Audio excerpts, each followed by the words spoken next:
नमस्कार दोस्तों, स्वागत है आपका एमएन के स्टडीज़ में। आज की वीडियो में हम लेकर आए हैं हिंदी व्याकरण के टॉप 20 क्वेश्चन आंसर जो सभी परीक्षा में पूछे गए हैं, आप पूछे जाते हैं। अगर आप किसी भी परीक्षा की तैयारी कर रहे हैं तो ये वीडियो आपकी सहायता करेगी, इसलिए वीडियो को आप लोग पूरा देखें। इनमें से जितने भी क्वेश्चन के आंसर जानते हैं प्लीज़ कमेंट बॉक्स में ज़रूर दीजिएगा, और चैनल पे भी नए हैं तो चैनल को भी सब्सक्राइब ज़रूर कर लीजिए। चलिए आगे बढ़ते हैं। आज का आपका पहला सवाल है, देवासुर में कौन सा समास है? देवासुर में कौन सा समास है? आपके ऑप्शन से ए बहुव्रीहि, बी तत्पुरुष, सी द्वंद्व, डी कर्मधारय। सही जवाब है ऑप्शन सी द्वंद्व। देवासुर का समास विग्रह देव और असुर होता है। अगला सवाल, छंद के चरण कितने प्रकार के होते हैं? आपके ऑप्शन से ए 2, बी 3, सी 4, डी 5। सही जवाब है ऑप्शन ए 2। छंद के चरण 2 प्रकार के होते हैं, विषम चरण और सम चरण। अगला सवाल, निम्न में से कौन सा वाक्य संयुक्त क्रिया का उदाहरण है? आपके ऑप्शन से ए बच्चा सोता है, बी रस्सी जल गई, सी सीमा पढ़ रही है, डी तुम प्रतिदिन पढ़ने आया करो। जवाब दीजिए। सही जवाब है ऑप्शन डी, तुम प्रतिदिन पढ़ने आया करो। तुम प्रतिदिन पढ़ने आया करो में संयुक्त क्रिया है, क्योंकि इसमें 2 क्रियाएं पढ़ने और आया करो मिलकर एक संयुक्त क्रिया बनाती हैं। अगला सवाल, सही वर्तनी वाला शब्द कौन सा है?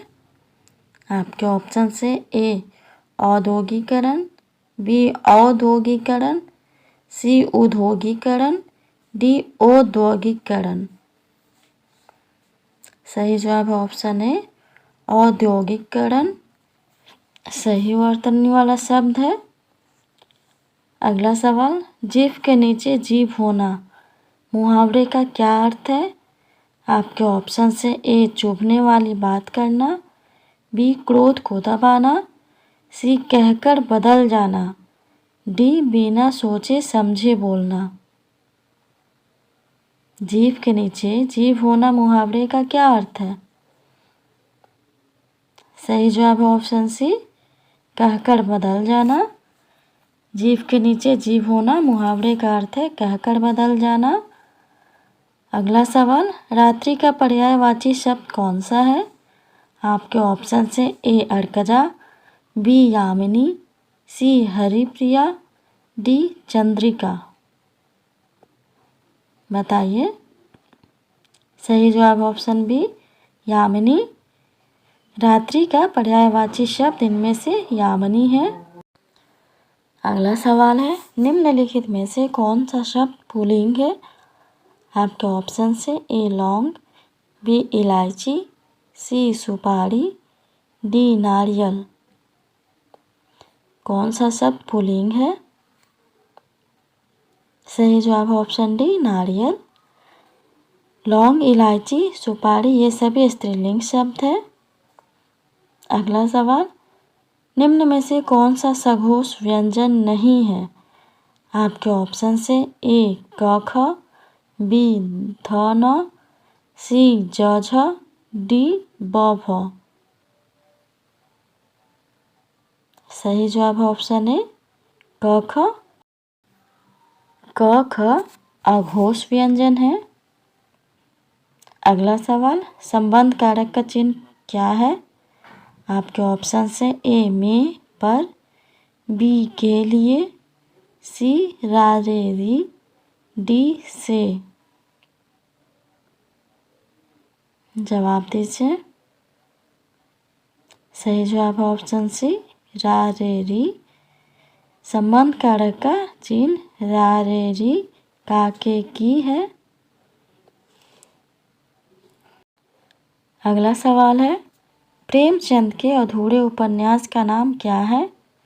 आपके ऑप्शन से ए गबन, बी रंगभूमि, सी मंगलसूत्र, डी सेवा सदन। बताइए।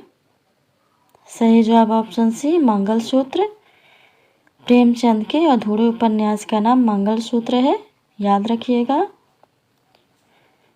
अगला सवाल, अमेरिका ने भारत को आर्थिक सहायता दी में कौन सा कारक है? आपके ऑप्शन से ए कर्ता कारक, बी आपादान कारक, सी संप्रदान कारक, डी संबंध कारक। सही जवाब ऑप्शन सी संप्रदान कारक। अमेरिका ने भारत को आर्थिक सहायता दी में संप्रदान कारक है। जहाँ किसी के लिए कुछ किया जाए या किसी को कुछ दिया जाए वहाँ संप्रदान कारक होता है।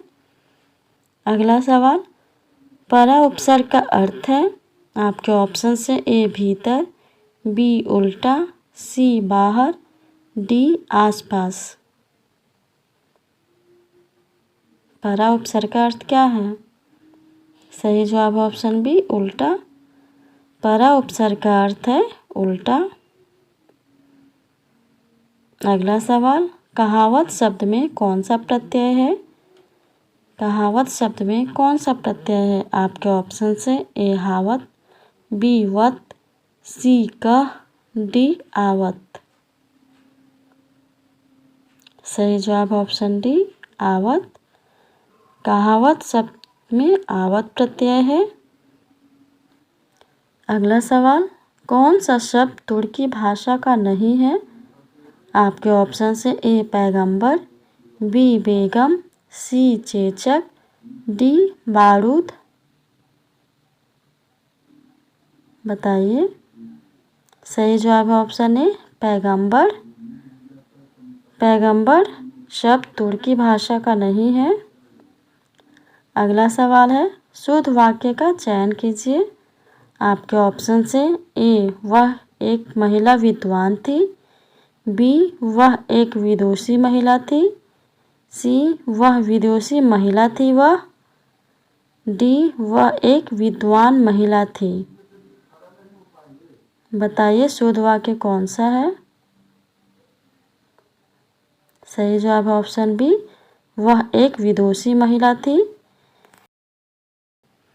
अगला सवाल, निर्धन में कौन सा संधि है?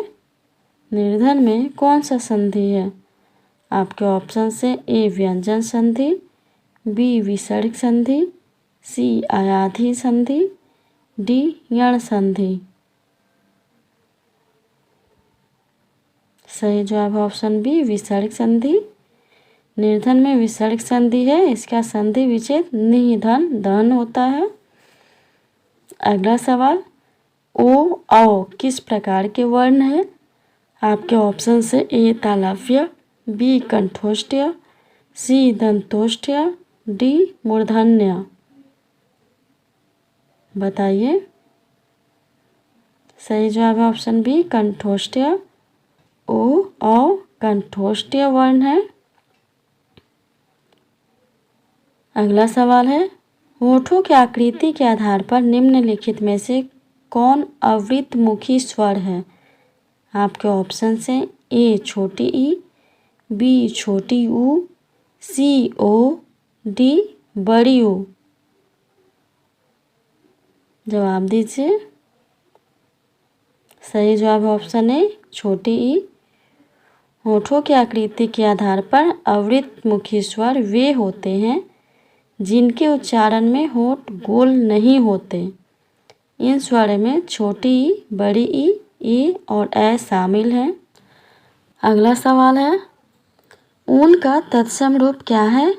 आपके ऑप्शन से ए उन्य, बी उर्ण्य, सी उरण, डी उर्ण। जवाब दीजिए। सही जवाब ऑप्शन डी उर्ण। ऊन का तत्सम रूप उर्ण है। अगला सवाल है, हथियार में कौन सी संज्ञा है? हथियार में कौन सी संज्ञा है? आपके ऑप्शन से ए जातिवाचक, बी गुणवाचक, सी भाववाचक, डी व्यक्तिवाचक। सही जवाब है ऑप्शन ए जातिवाचक। हथियार में जातिवाचक संज्ञा है। यह एक प्रकार के सभी औजारों और वस्तुओं को पूरे समूह का बोध कराती है। आज के लिए इतना ही। अगर वीडियो अच्छा लगा हो तो वीडियो को लाइक और शेयर ज़रूर कर दीजिए और चैनल पे नए हैं तो चैनल को भी सब्सक्राइब ज़रूर कर लीजिए। धन्यवाद।